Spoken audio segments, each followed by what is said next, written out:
도둑질하지 말라. 아멘. 오늘 제8계명 도둑질하지 말라는 제목으로 말씀을 전하겠습니다. 여러분, 인류 최초의 범죄가 뭘까요? 도둑질입니다. 왜냐하면 인류 최초의 범죄는 아담과 하와가 하나님께서 금하신 선악과를 따먹은 것인데, 하나님께서 금하셨다고 하는 것은 그 소유권이 하나님께 있다는 의미죠. 따라서 하나님의 허락 없이 그것을 따먹었으니 그것은 곧 도둑질인 겁니다. 이처럼 도둑질은 우리 인류 역사에서 가장 오래된 범죄입니다. 도둑질이 뭔가요? 도둑질이란 나의 소유나 권한 밖의 것을 온당치 못한 방법으로 취득하는 행위를 말합니다. 하나님께서는 하나님 나라의 백성들이 지키며 살아야 할 윤리인 10계명을 주시면서 8번째로 도둑질하지 말라고 하셨습니다. 오늘은 도둑질하지 말라는 제8계명을 통해서 하나님께서 우리에게 명하시는 바가 무엇인지를 생각해 보겠습니다. 우리가 무엇보다 먼저 기억해야 할 것은 하나님께서는 우리 인간의 개인적인 소유와 재산권을 인정하신다는 것입니다. 우리가 근면하게 일하고 성실하게 수고해서 거둔 소득과 재산은 하나님께서 인정하시는 것입니다. 그런데 사도행전 2장 44절 45절에 보면 이런 말씀이 나옵니다. 믿는 사람이 다 함께 있어 모든 물건을 서로 통용하고 또 재산과 소유를 팔아 각 사람의 필요를 따라 나눠주며.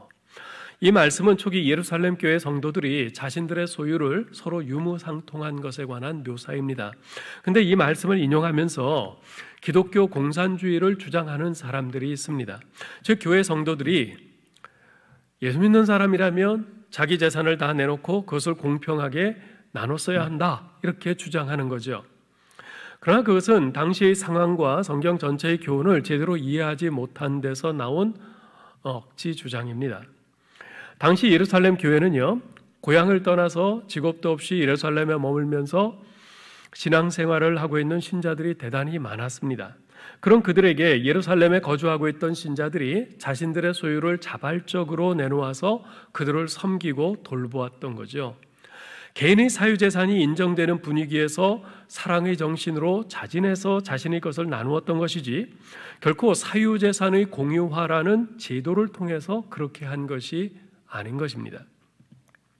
제도를 통해서 강제적으로 소유를 공유하는 공산주의는 결코 기독교 정신, 특히 성경의 정신이 아닙니다. 하나님께서는 우리에게 힘써 일하여 얻는 소득의 기쁨을 주셨고요, 우리의 사유재산을 인정해 주십니다. 사실 고대 시대에는 사람들이 힘들여서 일하려고 하지 않았습니다. 일할 필요가 어디 있어요?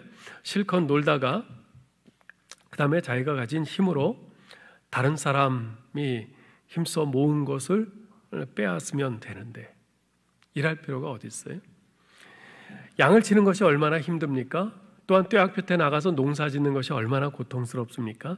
그래서 어떤 사람들은 이런 고생을 하기 싫어서 다른 사람들의 양떼를 약탈하고 힘써 거둔 곡식을 훔치기도 했습니다. 나라마다 다르기는 합니다만 고대에는요, 대체로 도둑질이 정당화되거나 별로 그것을 문제 삼지 않는 그런 분위기였습니다. 왜냐하면 강자 논리가 지배하는 사회였기 때문에 그렇습니다. 그래서요, 바벨론 같은 나라든요, 아예 자기들이 무엇을 생산한다는 것은 생각해 보지도 않았습니다. 그 나라, 바벨론이 있는 그 나라 주변에는 거의 사막이고 광야고 무엇인가를 생산하기에 적합치 않은 그런 환경이어서 더 그랬죠. 그들이 하루 종일 하는 일은 어디에 좋은 물건이 있는지, 누가 많이 가졌는지 그런 정보를 수집하는 거였어요. 그래서 기회가 되면 쳐들어가서 그것들을 빼앗았죠. 바벨론 왕궁을 채우고 있던 그 많은 그 화려한 물건들은 거의가 약탈한 것이었습니다. 이스라엘에서도 아합 왕이 나봇의 포도원을 탐내서 그를 중상모략으로 죽이고는 그 포도원을 빼앗지 않았습니까? 이처럼 그 고대 사회에는 강자의 논리가 지배하는 사회였어요. 힘만 있으면 남의 것을 빼앗아도 그것이 그렇게 죄가 되지 않고 정당화되는 그런 사회였습니다. 그러나 하나님께서 사람을 지으시고 그들에게 처음부터 말씀하신 삶의 방식은 그런 것이 아니었습니다. 우리가 창세기 3장 17절에 보면 하나님께서 아담에게 이런 말씀을 하세요. 아담에게 이르시되 너는 네 평생에 수고하여야 그 소산을 먹으리라. 19절에도 말씀합니다. 내가 흙으로 돌아갈 때까지 얼굴에 땀을 흘려야 먹을 것을 먹으리니. 우리 하나님께서 말씀하신 삶의 원칙은 힘써 수고하고 땀 흘려야지 먹을 것을 얻는다는 것이에요. 따라서 개인의 소득과 재산은 하나님이 명하신 그 취득의 원리를 따라 얻은 그들의 땀과 수고와 노력의 결정체인 것입니다. 그러므로 개인의 소득과 재산은 마땅히 보호받아야 하는 거죠. 그러나 하나님께서 명하신 소유와 재산권의 대원칙인 이 수고와 근면의 원칙을 버리고 쉽게 재산을 취득하고 소유물을 늘리려는 데서 개인의 싸움이 일어나고 집단의 전쟁이 시작됐습니다. 하나님께서는 이러한 불의한 수단과 방법을 통한 소유와 재산권을 침해하는 것을 막기 위해서 도둑질하지 말라 제8계명을 주신 것입니다. 종교개혁자인 마틴 루터는요, 이렇듯 제8계명을 주신 하나님의 의도를 이웃에 대한 사랑의 관점에서 다음과 같이 설명합니다. 이웃에 대한 사랑은 이웃을 거룩하게 여길 것, 즉 살인하지 말라는 제6계명을 요구할 뿐만 아니라 이웃의 아내, 즉 가늠하지 말라는 제7계명, 또한 이웃의 재산과 권리를 거룩하게 대할 것 설명하는 도둑질하지 말라는 제8계명을 요구한다.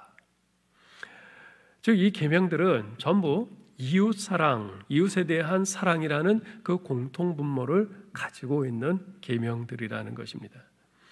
그래서 신명기 27장 17절에서는요, 그처럼 도둑질하는 자는 저주를 받을 것이라 경고합니다. 이렇게 말씀해요.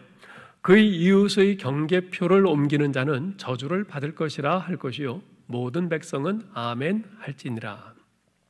경계표를 옮기는 자는 저주받는다. 옛날에는 자기 땅과 다른 사람의 땅의 그 경계선에 경계표를 세웠어요. 랜드마크죠. 그것으로 여기부터는 내 땅이요 하고 서로의 땅을 구분하는 것이었습니다. 그런데 개중에는 그 경계표를 밤중에 몰래 살짝 옮기는 사람들이 있었어요. 1m만 옮겨도 자기 땅은 그만큼 넓어지고 상대방 땅은 그만큼 줄어드는 거죠. 하나님께서는 그런 일을 행하는 자를 저주하신다고 선언하십니다.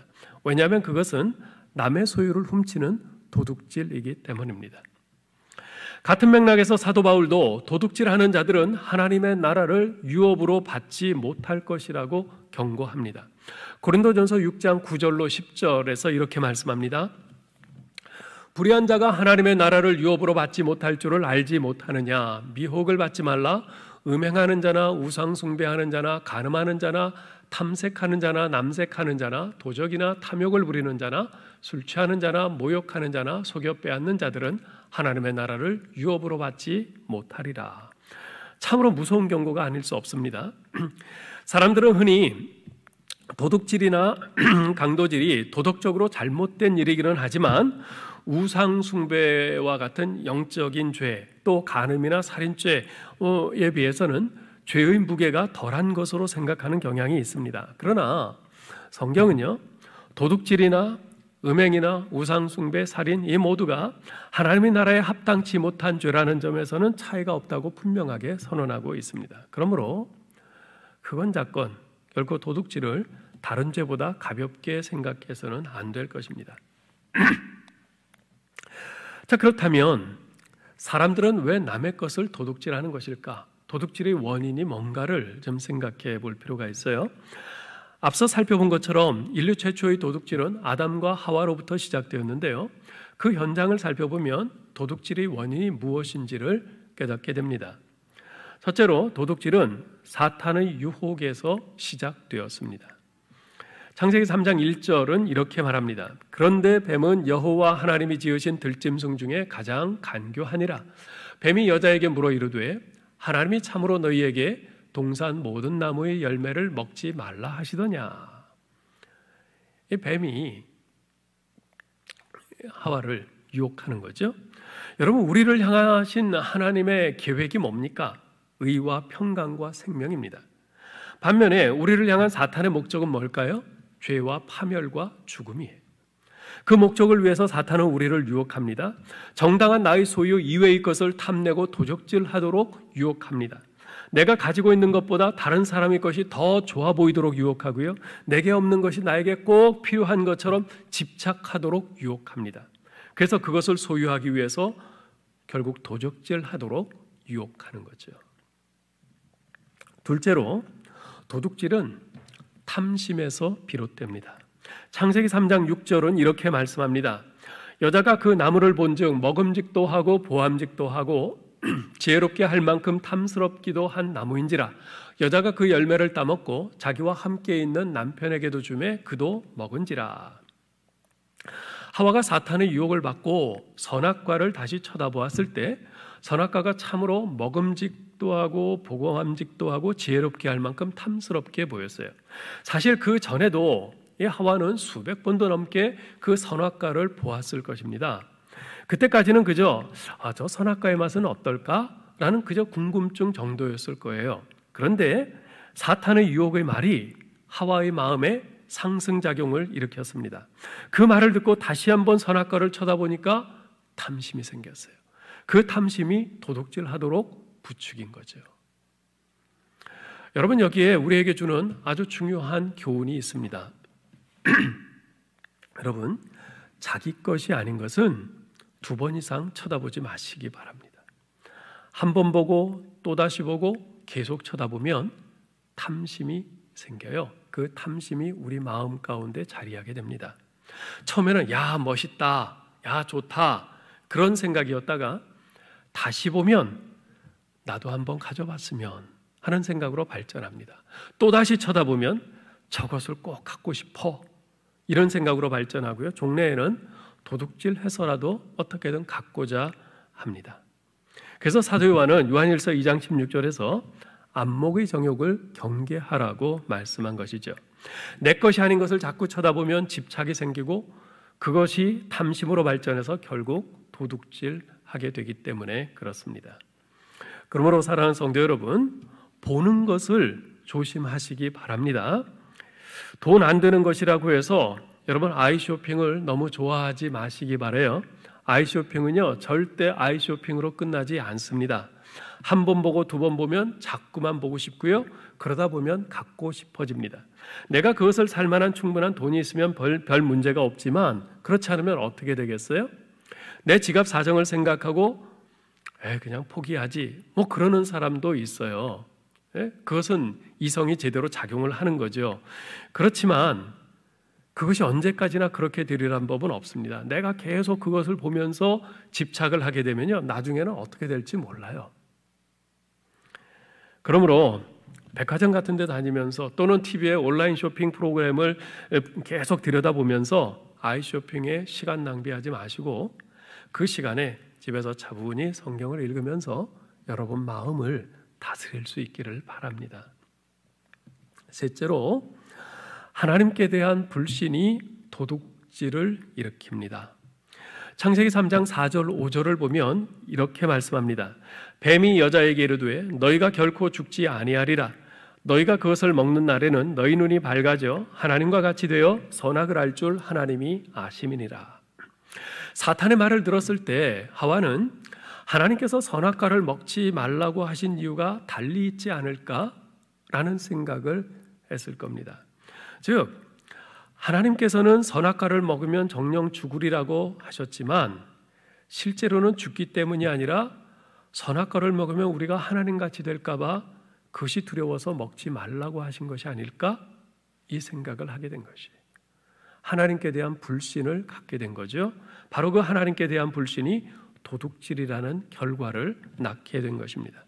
사랑하는 성도 여러분, 우리 예수님께서도 말씀하셨듯이 사람은 떡으로 사는 것이 아니라 하나님의 입에서 나오는 모든 말씀으로 사는 것입니다. 하나님께서는 우리의 삶을 책임지시겠다고 약속하셨습니다.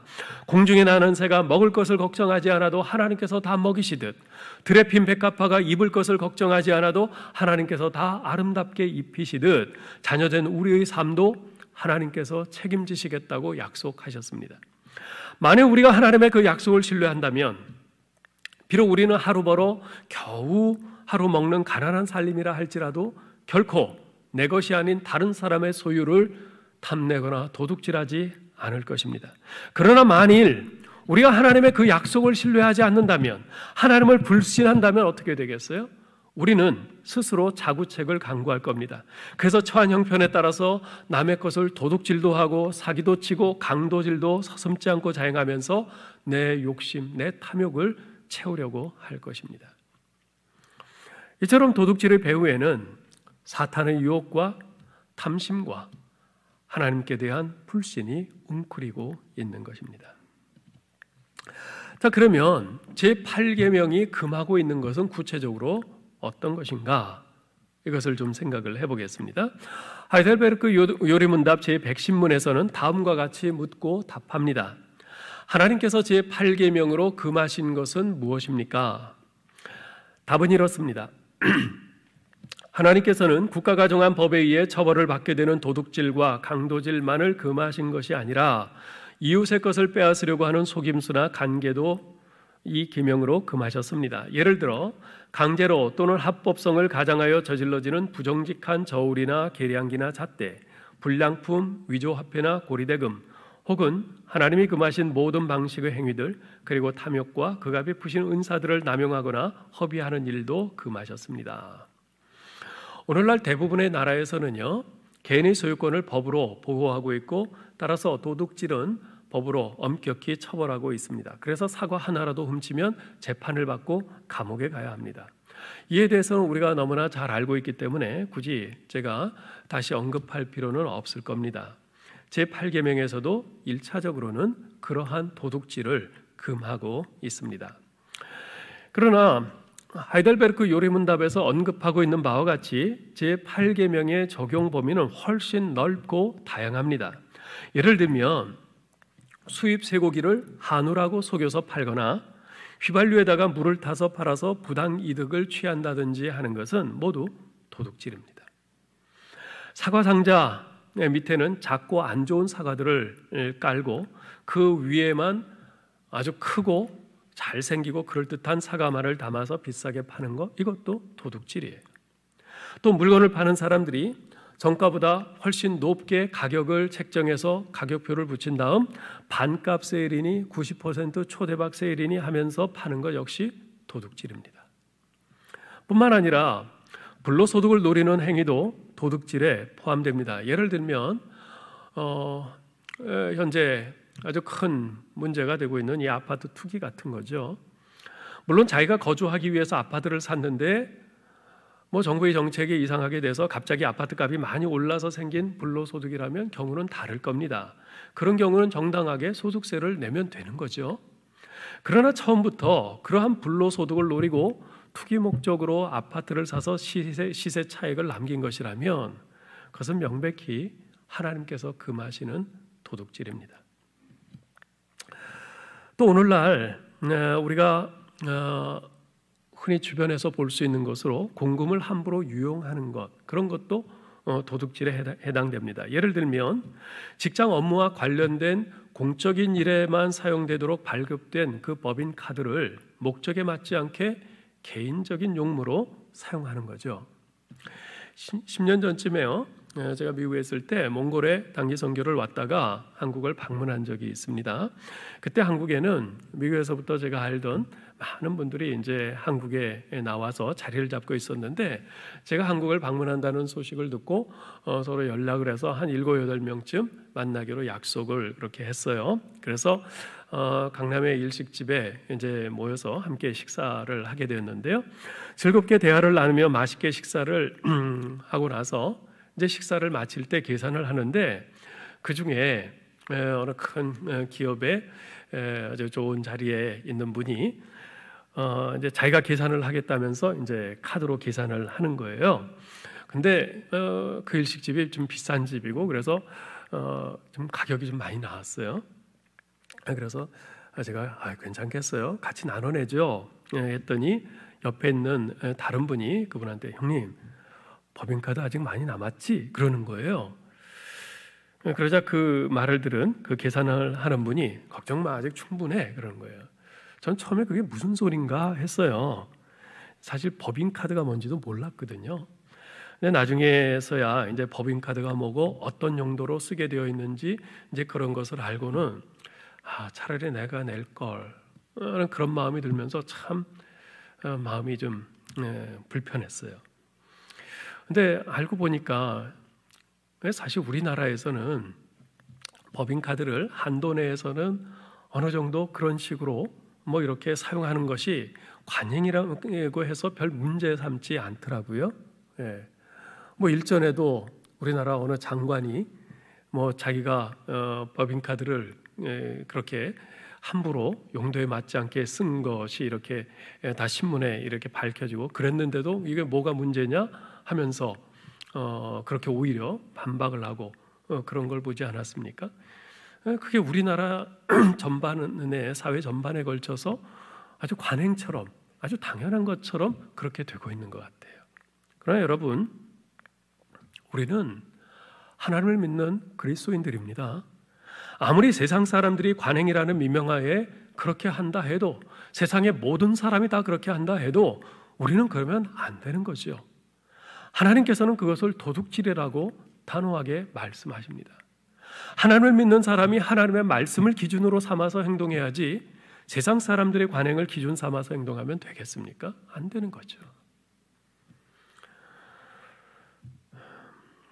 지금 말씀드린 이런 일들 외에도 뭐 다른 사람의 논문이나 또 설교를 표절하는 행위, 음악이나 영화 또는 컴퓨터 소프트웨어를 불법으로 다운받는 행위들, 이런 것들도 모두 도둑질에 해당됩니다.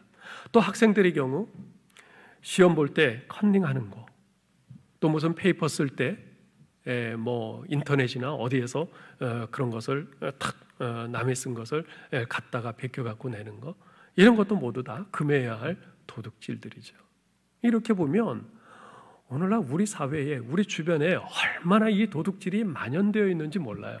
그럼에도 불구하고 별로 심각하게 생각 안 해요. 그게 뭐 무슨 도둑질이야? 남들도 다 하는 거? 뭐 그런 식으로 생각한단 말이죠.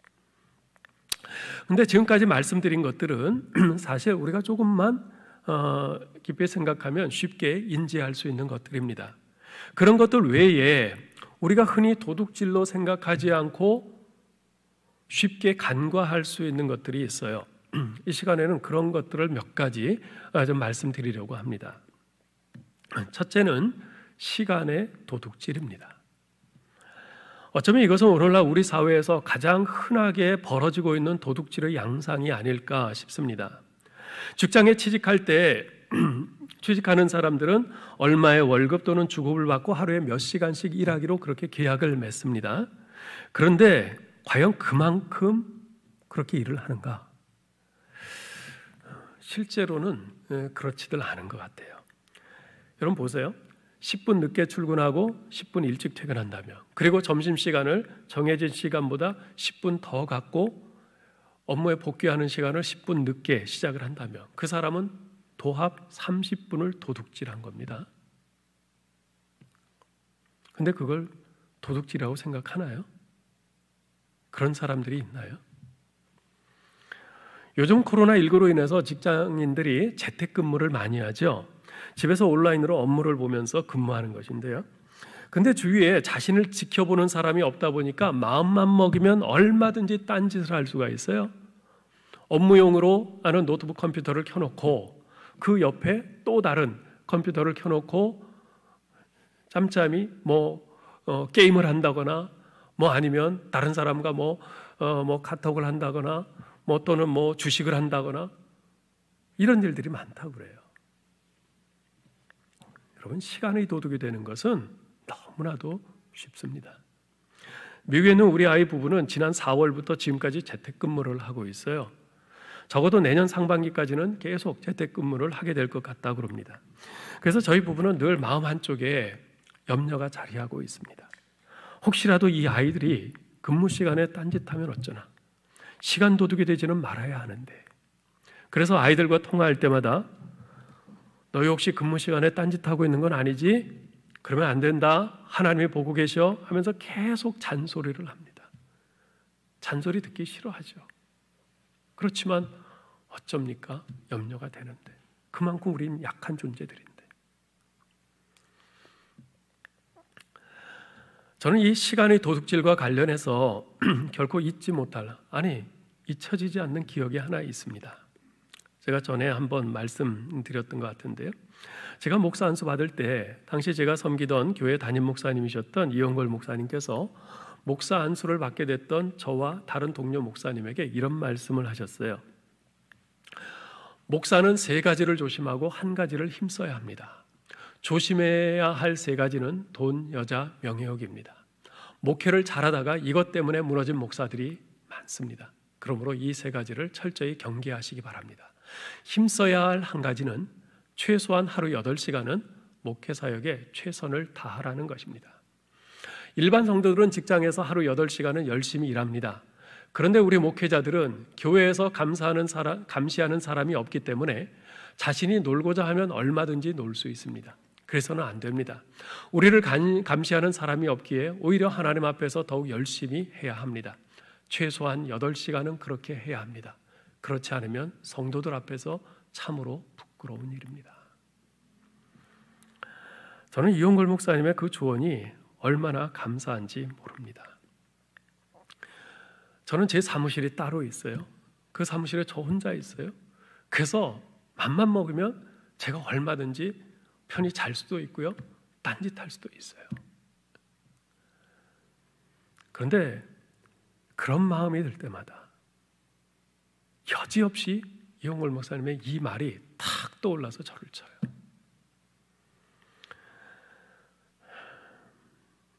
그 때문에 지금도 제 자신이 시간의 도둑이 되지 않으려고 애쓰고 있습니다. 둘째는 시간의 도둑질과 더불어서 둘째는 마음을 도둑질하는 것입니다. 눈에 보이는 물건을 훔쳐 가지고 달아나는 것만이 도둑질이 아니라 사람의 마음을 부당한 방법으로 빼앗아가는 것도 도둑질이에요. 정당하고 정직한 방법으로 사람의 마음을 얻는 것은 무슨 잘못이겠어요? 오히려 그건 좋은 거죠. 그러나 자기 자신의 이기적인 목적을 위하여 부당하고 부정직한 방법을 사용해서 다른 사람의 마음을 얻는 것, 이건 도둑질입니다. 사무엘하 15장에 보면요, 다윗이 왕으로 있을 때 그의 아들인 압살롬이 백성들을 재판해 준다고 하면서 백성들의 마음을 뺐죠. 그런 후에 결국은 아버지 다윗을 내쫓고 왕위를 찬탈하는 사건이 나옵니다. 왕위를 빼앗기 위한 은밀하게 숨겨진 그 목적을 위해서 백성들의 마음을 도둑질한 거죠. 오늘날도 이런 일들은 얼마든지 많이 있습니다. 정계에서 이런 일들이 많이 흔히 우리가 볼 수 있죠. 대통령이나 국회의원 입후보자가 어떻게 해서든지 우선 당선되고 보자는 마음으로 백성들의 그 유권자들의 마음을 사로잡기 위해서 본인이 책임질 수도 없는 선심성 공약을 막 남발합니다. 자기 자신을 지나치게 부풀려서 선전합니다. 유권자들 앞에서는 그야말로 비굴할 정도로 공손하게 머리를 숙입니다. 절까지 해요. 근데 일단 당선되고 나면 어떻습니까? 본색을 드러내죠. 내가 언제 그런 말 했느냐? 그런 식으로 말을 바꿉니다. 그 모든 것이 다 사람들의 마음을 빼앗기 위한 도둑질이죠. 진실된 마음으로 한 말들이 아니거든요. 전부 다 거짓으로 한 말들이거든요. 다 도둑질이에요. 교회에서도 그런 일들이 있습니다. 직분자 선출을 앞두고 평소에는 별로 하지 않던 교회 봉사도 열심히 하고 교인들에게 친근히 하면서 사람들의 마음을 훔쳐요. 또한 그런 식으로 해서 교인들을 자기 편으로 만들어서 뭐 재직회나 공동회나 그런 데서 자기 안건을 지지하게 만드는 그런 일도 있어요. 개인적으로도 마찬가지입니다. 다른 사람들의 환심을 사기 위해 마음에도 없는 말을 한다거나 거짓말을 하는 경우들, 이 모든 것들은 다 사람들의 마음을 도둑질하는 거죠. 정당하지 않은 부당한 방법으로 마음을 빼앗는 것. 세 번째는요, 소명의 도둑질입니다. 이 부분은 평소에 우리가 별로 생각해 보지 않는 부분인데 그러나 상당히 중요한 부분이라고 저는 생각합니다. 여러분, 소명이 뭡니까? 하나님의 부르심이죠. 이 소명이란 말은 굉장히 광범위하게 사용될 수 있는데요. 저는 여기서 이 소명이란 말을 우리의 직업에 국한시켜서 사용하려고 합니다. 여러분 가운데는 현재 직업이 없는 분들도 있겠지만 대개는 정규직이건 비정규직이건 또는 알바이건 간에 많은 분들이 직업을 가지고 있습니다. 가정주부도 일종의 직업군에 포함시킬 수 있을 거예요. 네. 우리가 생각해 볼 것은 이겁니다. 직업이 일자리인가 소명인가 하는 것이에요. 직업은 일자리인가 소명인가? 직업을 영어로는 통상 job이라고 합니다. 그런데 직업을 뜻하는 영어 단어가 또 하나 있어요. 그것은 바로 vocation입니다. 사실 서구 사회에서는요, 이 vocation이라는 단어가 job이라는 단어보다 전통적으로 훨씬 더 오래전부터 직업을 뜻하는 단어로 사용되어 왔습니다. 그런데 이 vocation이라는 단어에는 직업이라는 뜻도 있지만 소명이라는 뜻도 있습니다. 그만큼 과거 서구 사회에서는 직업을 단순한 일자리가 아닌 하나님께서 부르신 소명으로 이해했다는 거죠. 사도 바울은 골로새서 3장 23절에서 이렇게 말씀합니다. 무슨 일을 하든지 마음을 다하여 주께 하듯 하고 사람에게 하듯 하지 말라. 여러분, 이 말씀에 담겨 있는 근본 의미가 뭘까요? 지금 내가 하고 있는 일은 하나님께서 부르신 자리, 곧 소명이다라는 것입니다. 그렇기 때문에 그 일을 마음을 다하여 주께 하듯 해야 한다는 겁니다. 내가 정규직이든지 비정규직이든지 아니면 일용직 알바이든지 그것은 전혀 문제가 되지 않습니다. 하나님께서는 그 일을 단지 돈벌이하는 일자리로 여기지 말라고 하십니다. 그 일을 하나님이 부르신 소명으로 알고 주께 하듯 최선을 다하라고 하세요. 그러한 우리의 모습을 보고 무사람들이 하나님이 어떤 분이신지를 알게 되고 하나님께 영광을 돌리게 될 것이며 그로 인해 하나님 나라가 확장될 것입니다. 그러나 우리가 직업을 단지 돈벌이하는 일자리로만 여긴다면, 그래서 일은 적당히 하고 월급 타는 것이 목표가 되어버린다면, 그러한 우리의 모습을 보는 세상 사람들은 우리가 믿는 하나님을 전혀 신뢰하지 않게 될 것입니다. 그 결과 하나님께 영광 돌림도 하나님 나라의 확장도 없을 것이고요. 그것이 바로 도둑질 아니겠어요? 하나님께 마땅히 돌아가야 할 그 영광을 돌아가지 못하게 한 도둑질이요, 하나님 나라가 확장되지 못하게 한 도둑질인 것이며, 또한 여러분을 그 자리로 부르신 하나님의 소명을 도둑질한 것이지요. 우리가 심각하게 생각해 보아야 할 부분입니다. 여러분은 여러분의 직업을 단지 돈을 버는 일자리로 여기십니까? 아니면 하나님께서 부르신 소명으로 생각하십니까? 우리가 네 번째로 생각해 볼 것은, 그러면 제8계명이 우리에게 적극적으로 요구하는 것은 무엇인가 하는 것이에요. 우리가 좀 전에는 제8계명이 금하고 있는 것은 무엇인가를 생각했죠. 이번에는 제8계명이 적극적으로 요구하는 것은 무엇인가, 그걸 좀 생각을 해볼 텐데요. 하이델베르크 요리문답 제111문에서는 다음과 같이 묻고 답합니다. 하나님께서 이 계명으로 요구하시는 바는 무엇입니까? 이렇게 답은 이렇습니다. 할 수도 있고 또 해도 괜찮은 경우라면 언제든지 나의 이웃의 유익을 증진시키기 위해 애를 쓰며 다른 이들에 의해 대접을 받고자 하는 대로 나도 남에게 대접을 하며, 더 나아가 성실히 일을 하여 어려운 형편에 놓인 가난한 사람들을 돕는 것입니다. 제8계명은요, 소극적으로는 남의 소유를 훔치지 말라는 것이에요. 그러나 이 계명은 남의 소유를 훔치지 않는 것으로 만족하지 말고 좀 더 적극적으로 내가 관대한 마음으로 자신의 소유를 나누어 주면서 어려운 이들을 도우라, 이렇게 명령하고 있습니다. 세상에는요, 주는 자와 받는 자, 이 두 가지 유형의 인생이 있습니다. 우리가 어려서는 주로 어떻죠? 받는 자의 삶을 살아갑니다. 그러나 성장해 가면서는 주는 것, 나누는 것의 중요성을 조금씩 배워가죠. 그것을 잘하는 사람이 성숙한 사람입니다. 나이가 많건 적건, 많이 배웠건 못 배웠건 상관없어요. 성숙한 사람은 나누는 것, 주는 것을 잘하는 사람이에요. 그래서 사도 바울도 그가 친히 전도하고 양육한 에베소 교회 장로들을 초청해서 마지막 작별 인사를 하면서 뭐라고 권면했습니까? 주 예수께서 친히 말씀하신 바 주는 것이 받는 것보다 복이 있다 하심을 기억하여야 할지니라. 그렇습니다. 주는 것이 받는 것보다 복된 것입니다. 이 주는 자의 복에 대해서 미국의 켄트 유즈 목사는 이렇게 말합니다. 내가 나누고 베풀 때마다 나는 돈이 나를 지배하지 않는다, 이 선언을 하는 것이다. 계속해서 관대한 마음으로 나누고 베풀면 나는 돈을 우상시하는 것을 계속해서 탈피할 수 있다.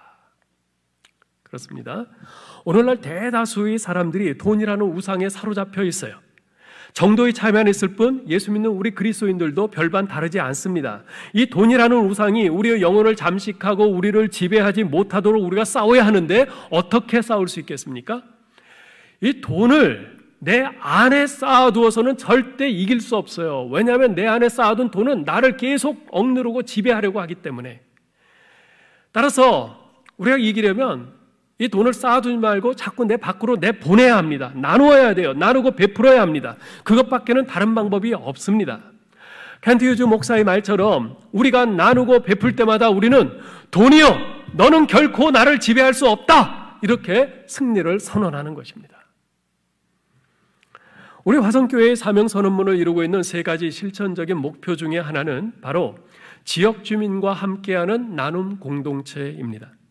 주님께 받은 우리의 물질, 시간, 재능을 화곡동의 지역 주민과 함께 쓸 수 있도록 나누고 이것을 강서구와 서울 그리고 더 나아가 대한민국과 전 세계까지 확산해가는 나눔 공동체를 지향하자는 것이죠.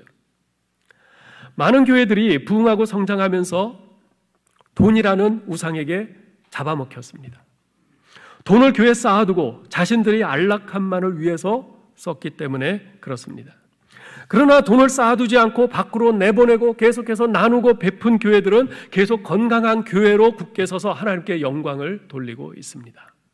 우리 화성교회도 그런 교회가 되도록 계속 기도해 주시기를 바랍니다. 끝으로 이 제8계명과 관련해서 하나 더 생각할 것이 있습니다. 그것은 하나님의 것을 도둑질하지 말라는 것입니다. 사실 우리에게 있는 것은 모두가 하나님의 것이지만 일단 하나님께서 각 사람에게 주셨기 때문에 그 소유권은 각 사람에게 있습니다. 그래서 하나님께서는 남의 것을 도둑질하지 말라고 말씀하신 거죠. 그런데 성경에 하나님께서 너는 내 것을 도둑질하지 말라고 하신 것이 딱 하나 있습니다. 그것은 바로 11조입니다. 말라기 3장 8절 9절에서 이렇게 말씀합니다. 사람이 어찌 하나님의 것을 도둑질하겠느냐? 그러나 너희는 나의 것을 도둑질하고도 말하기를 우리가 어떻게 주의 것을 도둑질하였나이까 하는도다. 이는 곧 11조와 봉헌물이라. 너희 곧 온 나라가 나의 것을 도둑질하였으므로 너희가 저주를 받았느니라. 하나님께서 11조에 대해서만큼은 이것은 내 것이다, 이것을 도둑질하지 말라고 말씀을 하세요. 사실 11조는 우리가 성경에서 찾아보면 아브라함 때부터 시작이 됐습니다. 그리고 그것을 야곱이 계승하고 있고요. 모세의 때에 이제 율법으로 정식 명문화됐죠. 하나님께서는 레위기 27장 30절에서 이 소득의 10분의 1은 여호와 하나님 당신의 것임을 분명히 선포하셨습니다. 한번 보세요. 그리고 그 땅의 10분의 1, 곧 그 땅의 곡식이나 나무의 열매는 그 10분의 1은 여호와의 것이니 여호와의 성물이라. 어떤 이들은 이 11조는 구약시대의 제도이기 때문에 예수님이 오셔서 율법을 재해석해 주신 신약시대에는 더 이상 유효하지 않다고 이렇게 주장을 합니다. 그러나 그것은 성경을 잘못 이해한 그릇된 주장입니다. 우리 예수님께서도 11조를 여전히 인정하셨어요. 마태복음 23장 23절에 보면 이렇게 말씀합니다. 화 있을진저 외식하는 서기관들과 바리새인들이여 너희가 박하와 회향과 근체의 11조는 드리되 율법의 더 중한 바 정의와 긍휼과 믿음은 버렸도다. 그러나 이것도 행하고 저것도 버리지 말아야 할 것이니라. 여기서 이것은 정의와 긍휼과 믿음을 말합니다. 저것은 11조를 말합니다. 정의와 긍휼과 믿음을 행하는 것은 더 중요하지만 11조도 버리지 말아야 한다라고 분명히 말씀하셨습니다. 자, 그러면 어째서 하나님께서는 11조로 이렇게 강조하시는 것일까요? 11조는요, 내게 있는 모든 것이 다 하나님의 것임을 인정하고 고백하는 신앙적인 상징적 행위이기 때문에 그렇습니다. 단지 하나님께 드리는 10분의 1뿐만 아니라 내 수중에 있는 10분의 9도 모두 하나님의 것입니다. 과거 다윗은요, 성전을 지을 헌물을 백성들로부터 받으면서 이런 고백을 한 바 있습니다. 역대상 29장 11절 12절에 보면요, 여호와여, 위대하심과 권능과 영광과 승리와 위엄이 다 주께 속하였사오니 천지에 있는 것이 다 주의 것이로소이다. 여호와여, 주권도 주께 속하였사오니 주는 높으사 만물의 머리이심이니이다. 부와 귀가 주께로 말미암고 또 주는 만물의 주제가 되사 손에 권세와 능력이 있사오니 모든 사람을 크게 하심과 강하게 하심이 주의 손에 있나이다. 14절, 나와 내 백성이 무엇이기에 이처럼 즐거운 마음으로 드릴 힘이 있었나이까. 모든 것이 주께로 말미암았사오니 우리가 주의 손에서 받은 것으로 주께 드렸을 뿐이니이다. 11조는 이처럼 내게 있는 모든 것이 하나님의 것이며 그분으로 말미암아 내게 주어진 것임을 믿음으로 고백하는 행위입니다. 그래서 하나님께서는 말라기 3장 10절에서 이렇게 도전하세요. 너희의 온전한 11조를 창고에 들여 나의 집에 양식이 있게 하고 그것으로 나를 시험하여 내가 하늘 문을 열고 너희에게 복을 쌓을 것이 없도록 붙지 아니하나 보라. 네. 그러므로 여러분, 하나님의 것을 도둑질하지 말고 온전한 11조를 드림으로써 하나님, 제게 있는 모든 것이 다 하나님의 것입니다, 하나님께서 주신 것입니다 하는 이 믿음의 고백을 하실 수 있기를 바랍니다. 이제 말씀을 맺겠습니다. 앞에서 잠깐 말씀드렸듯이 도둑질은 탐심과 밀접한 관계가 있습니다. 따라서 탐심을 제어하는 것이 제8계명을 지키는 관건이 됩니다. 그런데 탐심을 제어하기 위해서 꼭 필요한 것이 있어요. 탐심은 저절로 안 없어집니다. 탐심을 제어하기 위해서 꼭 필요한 것이 있는데 그것이 뭐냐 하면 자족하는 마음입니다. 자족하는 마음과 탐심은 서로 대척점에 있어요. 그래서 우리 안에서 자족하는 마음이 커지면 탐심은 점점 쪼그라들고 물러납니다.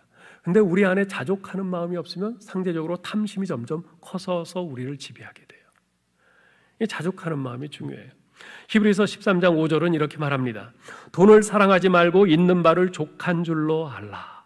그가 친히 말씀하시기를 내가 결코 너희를 버리지 아니하고 너희를 떠나지 아니하리라 하셨느니라. 잠언 30장 8절 9절도 말씀합니다. 곧 헛된 것과 거짓말을 내게서 멀리 하옵시며 나로 가난하게도 마옵시고 부하게도 마옵시고 오직 필요한 양식으로 나를 먹이시옵소서. 혹 내가 배불러서 하나님을 모른다 여호와가 누구냐 할까 하오며 혹 내가 가난하여 도둑질하고 내 하나님의 이름을 욕되게 할까 두려워함이니이다.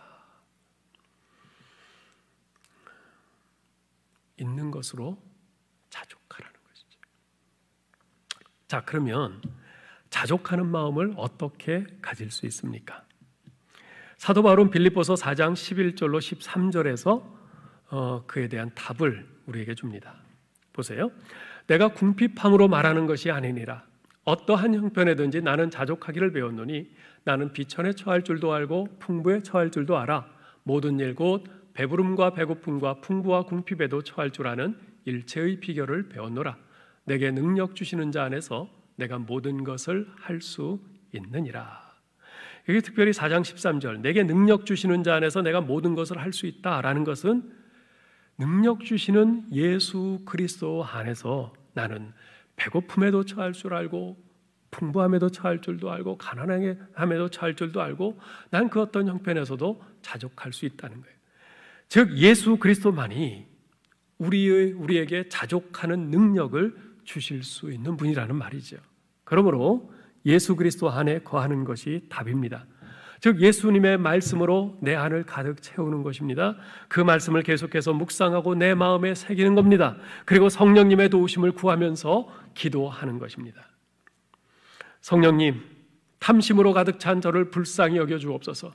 내 안에 탐심이 도둑질로 발전하지 않도록 나를 위해 십자가에서 생명까지 내어주신 예수님 한 분만으로 만족하게 하여 주옵소서. 기도해야 합니다. 이렇게 우리 주님의 말씀으로 또 우리 주님의 이름으로 기도함으로 우리가 주님 앞에 나아갈 때 우리 안에 자족하는 마음이 가득 차게 되고 그로 인해 자연히 우리가 탐심을 물리치게 될 것입니다. 그 결과 우리는 도둑질하지 말라는 제8계명을 신실하게 지킬 수 있게 되는 것이지요. 아무쪼록 오늘 말씀 잘 기억하시고 예수 그리스도 한 분으로 만족하며 주님께서 우리에게 허락하신 것, 내게 지금 있는 것으로 자족할 줄 아는 그런 믿음으로 이 제8계명을 지켜나가실 수 있기를 주님의 이름으로 축원합니다. 하나님 은혜를 감사합니다. 주님, 저희가 다 도둑입니다. 이제까지 나는 도둑이 아니야 그렇게 생각하고 살았을지 모르지만 오늘 말씀을 통해 하나하나 살펴볼 때 내가 도둑이 아니라고 말할 수 없음을 고백합니다. 주님, 이제까지 크고 작은 많은 것들을 훔쳐온 도둑이었음을 고백합니다. 저희를 불쌍히 여겨주시고 용서해 주시옵소서. 이제 주님의 이 말씀을 듣고 계명을 받았사오니 주여, 이제 이 계명을 신실하게 생명처럼 지키면서 살아갈 수 있도록 도와주시옵소서. 저희가 아무리 결심하지만 그 결심만으로 안 되는 것을 압니다. 돌아서면 또다시 넘어지고 이런저런 것들을 도둑질할 수밖에 없는 연약한 저희들인 것을 고백합니다. 주님, 탐심이 우리 안에 자리 잡지 못하도록 자족하는 마음을 주시옵소서. 나를 지극히 사랑하시고 날 위해서 십자가에서 생명 주신 우리 주 예수 그리스도를 그 한 분만으로 만족하는 저희들 되게 하여 주시옵소서. 주님께서 지금 내게 무엇을 주셨든지 내 손에 쥐어주신 그것이 많든지 적든지 그것으로 자족하면서 감사하는 저희들 되게 하여 주옵소서. 그 자족하는 마음으로 우리 안에 탐심을 몰아내고 결국 이 제8계명을 신실하게 지켜나갈 수 있는 하나님의 친백성들 다 되게 하여 주옵소서. 우리 주 예수 그리스도의 이름으로 기도하옵나이다. 아멘.